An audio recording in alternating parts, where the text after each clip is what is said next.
You're watching BuyPBL's Gab-fest. The guest opinions do not reflect the opinions of the show's sponsors. Video and audio quality is determined by the individual partaking in the program.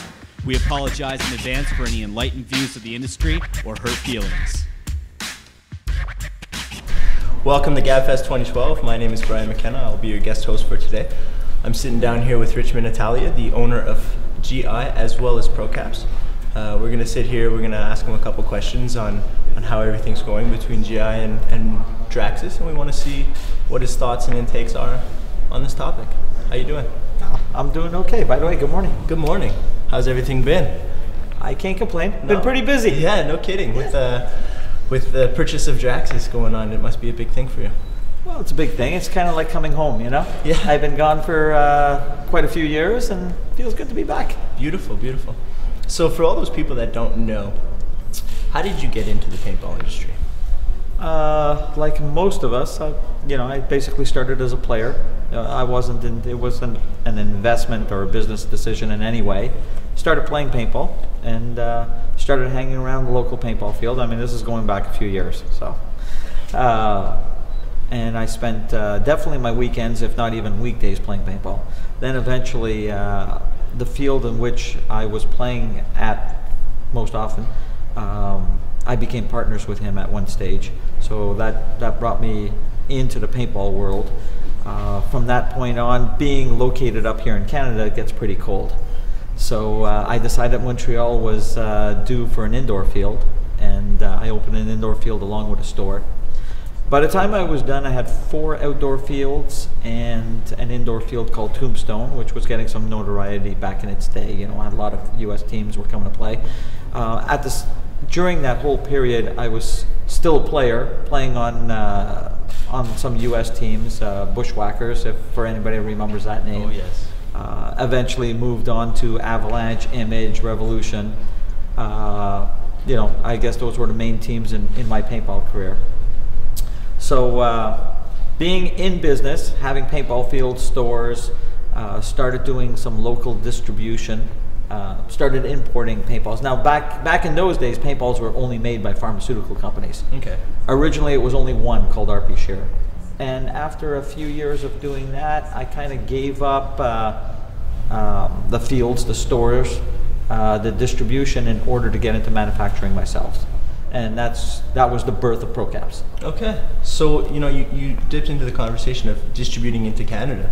When did you start dipping into the American side? Well, the funny part was, originally when we bought our first machine, I intended just to supply my Canadian market. But it turned out, because I had been playing in the pro circuit in the US for over 10 years, and a lot of those people were my friends. And in those days, if you played on a pro team, you probably worked at a field, a store. Maybe not so much today, but back then they were all paintball. They were all associated with some ownership, some type of paintball facility. So as soon as they heard I started making paintballs, everybody said, you know what, we'd rather buy from somebody we know than buy from a pharmaceutical company that we've never met before. And I personally refer to them as suits and ties. The only time I put on a suit and tie is I think I was at a funeral a few times, and I got married once. So. Oh, well. But other than that, so all of my American buddies that I play paintball with, they all said, you know what, sell us paint, we'll buy it from you. And suddenly the production that I thought I had for Canada, I didn't have. It all went to the States. And we just started adding more and more machines to the point that ProCaps went up to the largest manufacturer in the world at one point. Oh, very nice. Okay, so after starting ProCaps and having a tremendous success, you decided to sell it off. Right. What brought you to this decision? Well, unfortunately, I was not the sole owner of ProCaps. There were 2 partners, which my brother, who is, he's not a paintball player. He's really about business. And I had a second partner that was all about business. So even though I ran the company and I was the face of the company, I was only 33%. So let's just say I got outvoted by my 2 partners. Okay. So why do you believe ProCaps went into bankruptcy after all of this? Unfortunately for the people who bought the company, ProCaps is still ProCaps. Paintball is still a relationship type of business. You know, the industry is not all that big, and you can't afford to not have relationships with the key people in paintball. And they came in believing that it was just like running a bank or running an accounting firm, or, you know, and it's not about the numbers. You know, it's a niche market. We're dealing with. It's always dynamic. It's always changing. You know, the average playing age is what, 16 years old. You know, the real span is between 14 and 30. It's not a marketplace that the normal person coming out of school that's taught this is how you do business. That does not apply to something like paintball. You know, touching base on you leaving ProCaps, selling it off, what made you decide to buy ProCaps back? Well, I sold it. It's been what, roughly 6 years now, and it's still today the most state-of-the-art manufacturing plant in the world. So that hasn't changed. So there's still that value. I believe there's still a lot of value left in all of its brand names. There's a lot of goodwill out there. You know, DXS, you know, V-Force, those are still very recognized, very desired brand names to have, and I believe still the most desired. So there's value there, but really what brought me back here was the relationships. Outside of paintball, I could probably count my friends on one hand, you know, but inside of paintball, there's thousands of them. And everybody in this building is a friend of mine. They're not employees. There's no numbers here. You know, I could probably ramble off. There's what, 150 employees here? I'm pretty sure I know 149 of them. A big question that I've been seeing looking at all these forums is you buying back ProCaps. How much did you have to put out to get back your company? Oh, I'm sure there's a lot of people that like to know that. Let me just leave you with less than what I sold it for. Okay, okay. So now that you're back at the helm of ProCaps, what do you see yourself doing differently this time? Well, you know what? If you say differently, I'm going to do everything differently from what the management has been doing for the last 5 years. But I'm not going to do all that much different from what we did 6 years ago. Okay, so we're going to be at the events. Well, let's start at the very beginning. We're going to go back to quality. You know, there is a distinct difference between gold or Hellfire, which is the original name, and, you know, the low-end paint. You know, at one point, these, you know, the accountant type people, it was just numbers. They didn't even understand what they were making. So I guarantee you Hellfire will become Hellfire again. You're going to go to a tournament, and you're going to get hit by Hellfire, and you're going to probably want to send me a bill for having to clean your clothes. All right? So that's one of the things. So we're going to start with quality. Other than that, relationships. You know, our customers are going to be our friends. They are our friends. They're still there. Like, my phone hasn't stopped ringing since people that originally used to deal with us, they didn't like the way the management was running the company the last few years. They have left and moved on to other suppliers. And I believe a very large percentage of those guys are coming back. And then for all the new guys who don't know us or don't know me, who are more new to the industry, they're going to get to know us. You know, we're going to be at the events. We're going to be supporting the teams. You know, we're going to make, I mean, it's a business. We're going to make money, but we're going to give back a larger portion than anybody else in this industry. Okay. All right. So now that you are the head of two brands, Draxus and GI, do you see a niche for each brand in this market, or are you phasing one of them out? No, definitely. I mean, listen, there were two brands. I started GI less than 2 years ago, but it immediately grew to a recognized brand. I mean, where you have other brands that have been out there for 10, 15, 20 years, I think GI's got probably as much or more momentum than lots of those other brands. There is a market for GI. There's an established distribution for GI already. So that will continue. Now, keep in mind, we own two plants right now. The GI plant still exists, and the ProCaps plant still exists. You know, both of them are being planned to be run independently. I'm not going to say there's not going to be any crossover if one brand is short and needs to run some machines at the other plant. We will do that. But initially, we're running them as two separate entities. So GI's got its distribution network, it's got its followings, and DXS at the ProCaps facility has its distribution network. So no, the only place that you might find some crossover is you might have a certain distributor in a country like ProCaps Direct in the US will be carrying both brands. But they're actually purchasing both brands separately from two different facilities. So I'm sure you know, this past year has been tough on the industry as a whole. What developments do you predict in 2012? I mean, if you say this past year has been tough, I don't know if I agree with that statement. I mean, it was tough in 2008. It was tough in 2009, you know. I think the market's stabilized in 2011. Okay. I actually even believe there's been some growth. So I won't call it nearly as tough as the years before. What do I see for 2012? I believe that it's going to be a good year. So you're projecting, you think you're going to be projecting growth in 2012? Oh, definitely. I think for the whole industry. I'm not just saying us in particular.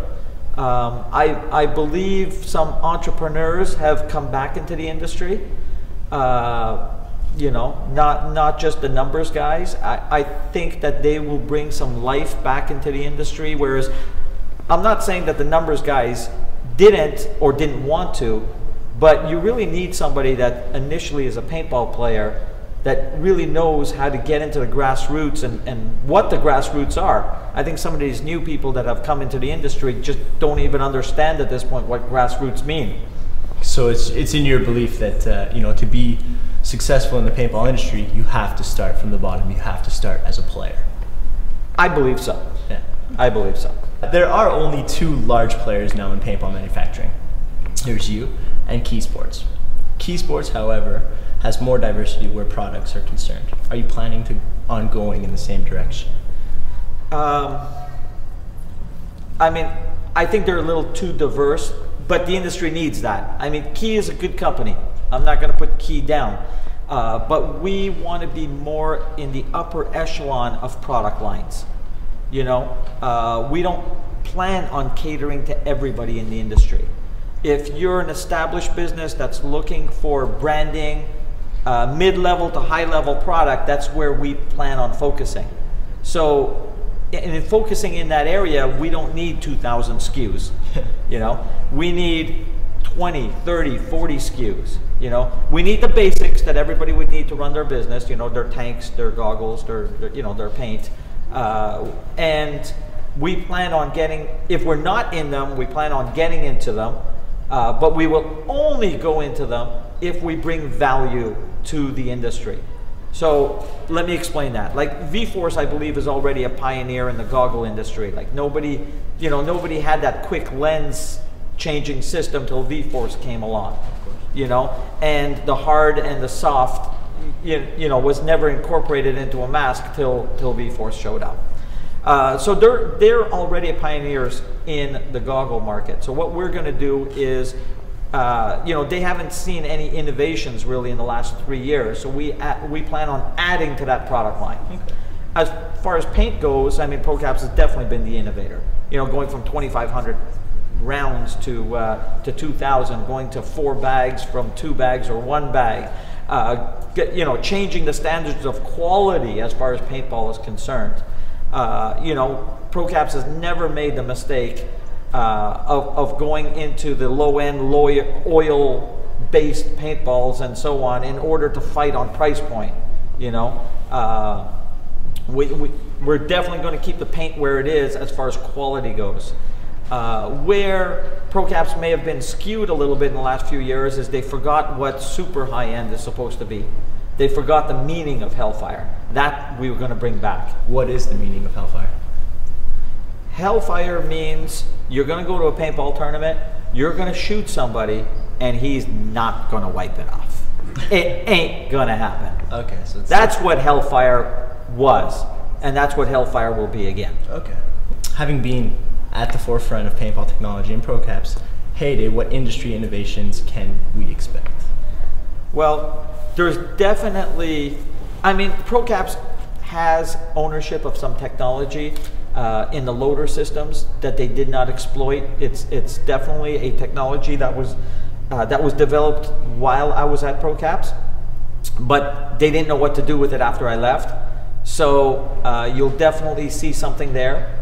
Protective gear, clothing, we have some innovations that we believe that the industry is going to welcome. So you're going to be seeing some of that coming to the table very soon. Okay. So I know we've here talking amongst ourselves, we've really touched base on ProCaps. You know, I want to flip it over a little bit to the GI side.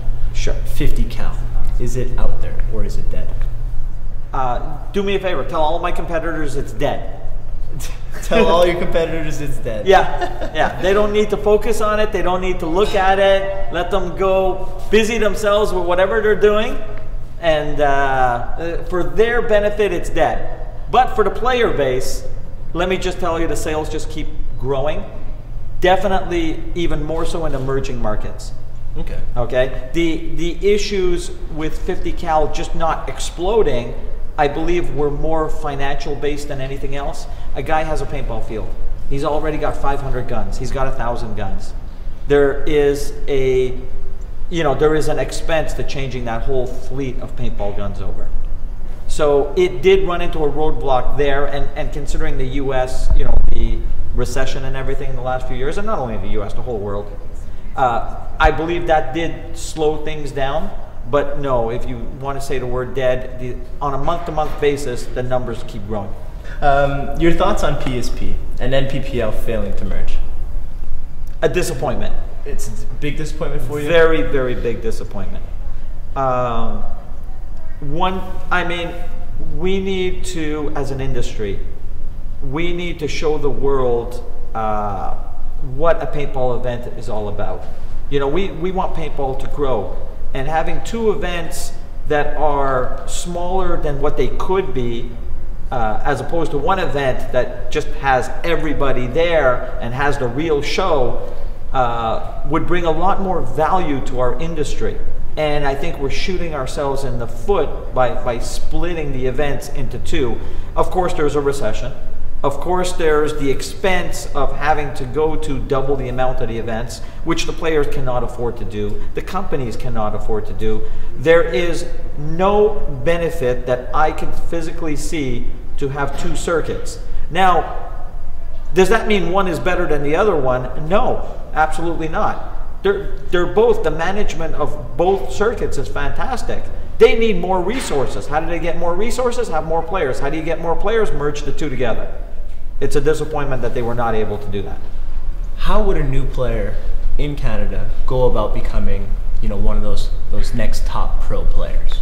Well, today, as far as I'm concerned, I know there's a lot of events that go on in Canada, but truly the CXPL, I think, has gone over and beyond any other tournament circuit in Canada, and I think the best players in Canada today are coming out of the CXPL. I think the proof is in the pudding is that a lot of the top teams in the CXPL, Americans, are actually coming up here to play.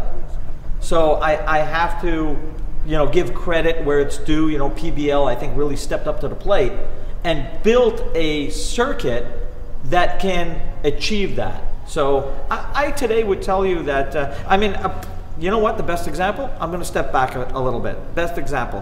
What was the top team? It was Edmonton Impact, right? Edmonton Impact. They were a CXPL team. They won it for 3 years in a row, and then at that point, during that time and after that time, they moved down to the States where they started to dominate in the US too. So where did they learn that?